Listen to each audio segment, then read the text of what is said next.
Yakshamaj, everyone. Happy What's up? Telecast Tuesday. What's up, Sid? Hey Dan, how you doing? Doing good.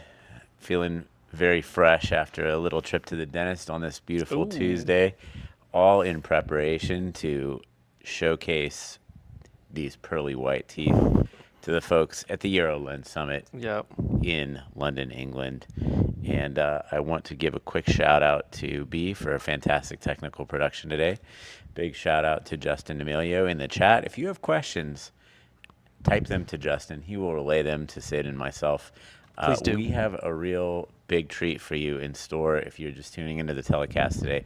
We are giving you early access live to a new Filmed on Atlas interview with Guy Mossman about the documentary film Speak, shot on Atlas Mercury lenses. And I believe Sony FX6, maybe a couple other Sony systems in there. Burano, I think. So that should be pretty interesting. I haven't seen the film yet, but I know Me Guy. either. I've talked to Guy quite a bit about it.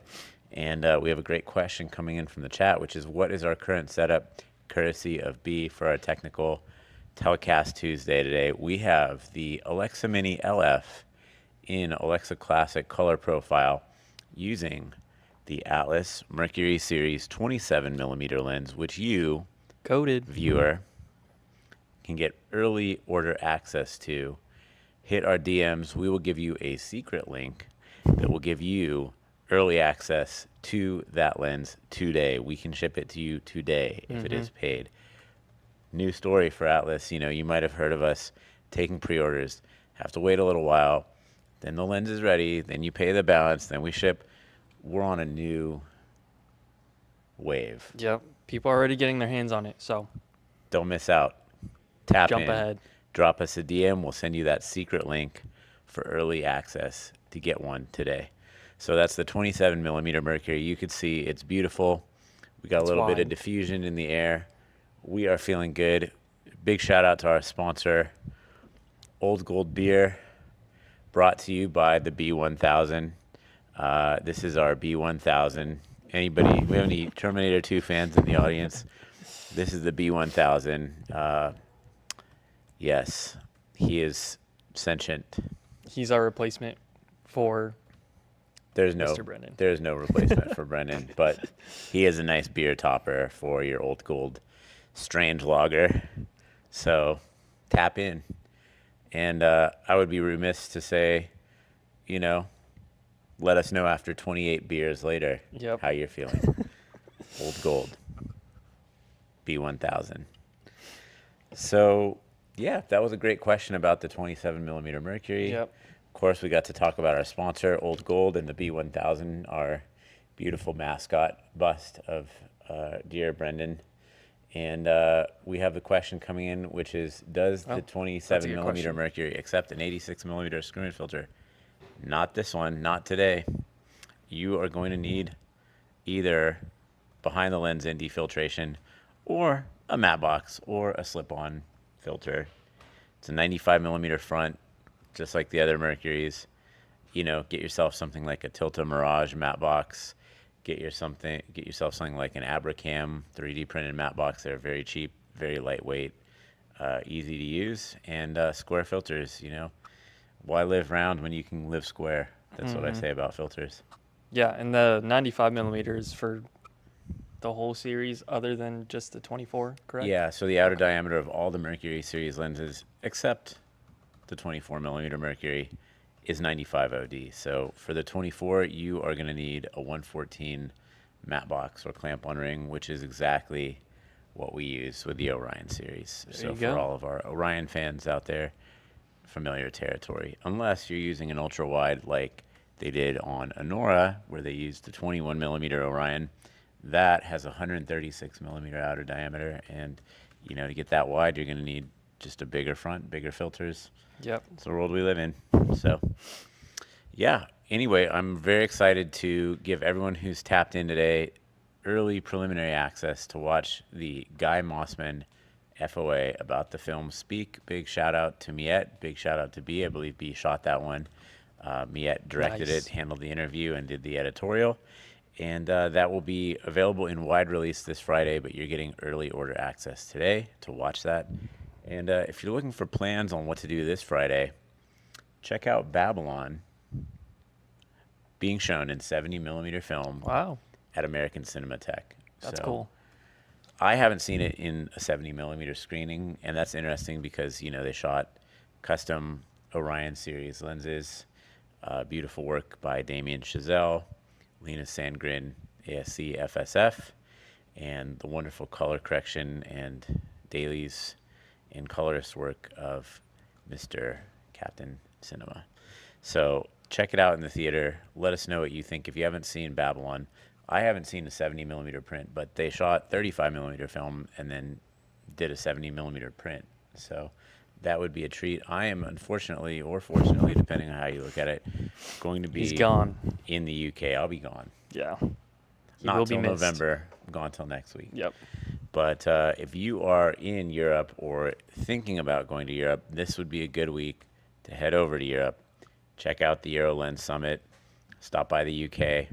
We're going to be at CVP Brentfordshire. I heard that CVP Brentfordshire is in a, what was the term my dear British friend used? An industrial estate. I think that's what we call an industrial park Interesting. here Okay. in America. I didn't even know. But an industrial estate. It sounds, let me get a monocle on and sip some tea at the industrial estate. Sounds proper. Yes, quite proper. So I don't know why they call it EuroLens Summit. It's in England this year, but it will be fun because we're going to be hanging out with Michael Kerner. We're going to have some training and educational program from Matt Sala from the Atlas Lens team, and going to give a little silly talk. That's I'm gonna a be silly fun. boy, so They're gonna love you over there. So. I think so. Yep. I think so. I hope so. So yeah, looking forward to it. I think it's going to be a lot of fun. If you love lenses, if you love anamorphic lenses, make your way out there. We'll see you at CVP this weekend. And DM for details. If you need instructions on how to get free registration through us, you can just go to atlaslensco.com/events, even easier. But if you forget that URL, just drop into our DMs, ask for guidance. We'll point you in the right direction. So thank you so much. The B1000, you will be able to see the real Brendan and the real Hajun and the real Matt Sala in the UK. And I believe they're getting on. Yeah, me too. There's no D1000 yet, but we'll work on that. We're gonna need that. That an M1000 and an H1000. Yes. We're working on all three. B1000 too.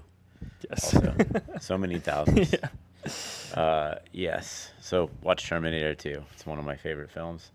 And tune in now for early preview of Guy Mossman Speak FOA. See you soon. Yay. Peace out.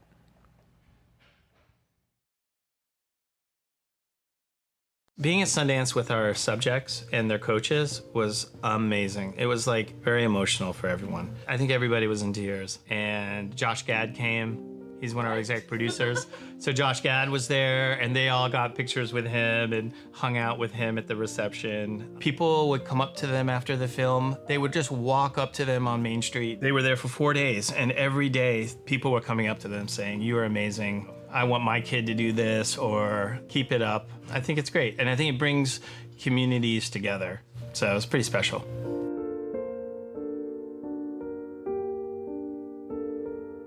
My name is Guy Mossman. My day job is director of photography. I live in Los Angeles, and I moonlight as a director. I'm here to talk about a film called Speak. We just premiered it at Sundance. We're very excited about it. It is a film that I conceived of during COVID. I felt a need during that time, and in 2019, before COVID, to tell a story about young people that were kind of addressing issues that were on all of our minds, in my mind. During that time, and in 2019, before COVID, to tell a story about young people that were kind of addressing issues that were on all of our minds. And we're stepping up, and we're the ones that, in a way, were not only like getting into it and like trying to show those in power, like how to have a real substantial conversation or debate about an issue, but we're also in a world that had sort of a subculture, if you will, like of speech and debate, which is fun, it's quirky, it has all the things you want, I think, in a film: competition, passion. But these were kids that were also sort of visionaries in their own right. This is a film about 5 of these visionaries that we spent 2 years casting, and we finally got the project on its feet and started shooting in June of 2023. But it took that long. It took 3.5, 4 years to kind of get all the pieces in place, get the money in place, get everything cast, as I mentioned, and find the right creative partners. Jen Teixeira came on board to direct this with me. I have a stellar group of exec producers that came on early to help me through all of that. But it just takes time, to get projects on the feet. I felt like in order to make this film, there's no way I could have just cold called principals, teachers, say I want to make this film. I needed to have a partner at the national level so I reached out to the organization that organizes all of this. They made everything possible. So they were able to give me the names of students who had qualified for next year's competition, the next year's nationals. They were able to provide me open doors with me and introduce me to teachers, kind of bless the project, if you will. That was important in my case because otherwise I would spend some random dude. We had amazing casting producers who we were able to hire, who came on board as part of development. And then we worked with them and the NSTA to basically pre-screen 300 students that we thought were like strong, that were smart, that were like funny and interesting, had everything we might want. And then we whittled it down. It took about 6 months. Then I went and we did a kind of a shoot scout at the Nationals in 2023 in June, and that's where the film starts. I feel like there's been a lot of great competition films over the years, but I felt like I wanted this one because I was in the driver's seat, so to speak. I wanted to shoot it anamorphic for a reason. I always did. And in part because I felt like these kids and what they're doing is so impressive and interesting, and I just felt like they're kind of like, there's like super people. They're like little supermen, right? They all have superpowers, and this is their superpower. And so I wanted to kind of elevate that look a little bit. So that was one reason, I guess. I felt like anamorphic would be a really good fit. But traditionally anamorphic is, the lenses are large, heavy. You have close focus issues, so it wouldn't have been practical. But I think the timing of this project really coincided amazingly with the development of the Mercury lenses because they are just like the perfect size, sort of compact enough and light enough. And so I got very excited when I learned about the Mercuries. But so I'd always thought about the look of the film as something that just felt like we were in a different world, like a very special place. So the camera, we started on the Venice 2. I love that camera. We decided, though, that we would transition to the FX6 because we wanted 2 cameras in the field, and it would just been too much budget-wise to have 2 Venices. So we had 2 FX6s, and then when the Burano was released, then we shot with that. So we had a Burano for half the shoot, basically. Half of those days we had a Burano and an FX6 together. The final shoot, I think we had 5 cameras, and so it was FX6s and the Burano, basically. We also did shoot with a 4D, and so we used a different set of lenses. The Mercuries would have been too big, so we used a different set of spherical lenses for that one. So our go-to was the 36. I wanted to shoot almost everything I could with that lens. So that meant getting up close, and instead of using zooms or long lenses, we really wanted to kind of give the audience a feeling that intimacy and that feeling of being close to the subjects. The other lenses were helpful too in different situations. We used some sphericals as well. We were in classrooms a lot, so in those situations, we weren't allowed to change lenses or necessarily or move a camera around. That was very important, that we had to be as invisible as possible inside the classrooms during the competitions. So we used spherical zooms in those settings. With time, they got used to us. We shot 77 days, I think, with our subjects over the course of a year. So we had a lot of time with them, but certainly there are situations in the film where being up close physically wouldn't have been appropriate. So we'll shoot a scene locked off or on the easy rig, pulled back, and it's just holding on the wide. And in some ways that also just lets the audience kind of take in the setting and the environment without feeling like you're up in their grill. Because sometimes with documentaries, if you're doing that too, not only can it make them self-conscious, it also, I think, gives the audience kind of a feeling that we're not trying to impose.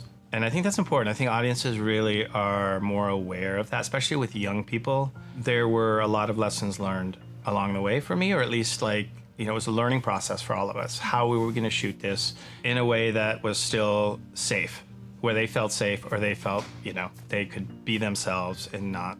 But with time, like in any film, with time, the whole point with verite filmmaking, I think you're also just, often you're putting down the camera and you're just you're being part of the inner circle in a way. You're like, you have to build trust, and you can't do that shooting all the time. So as often it was just, you're building that kind of confidence and the rapport with your subjects, and with the camera, without the camera. And so there were 77 shoot days, but there were a lot of days where we weren't shooting too, that we were spending time with them. The parents and the teachers are more cautious than ever about how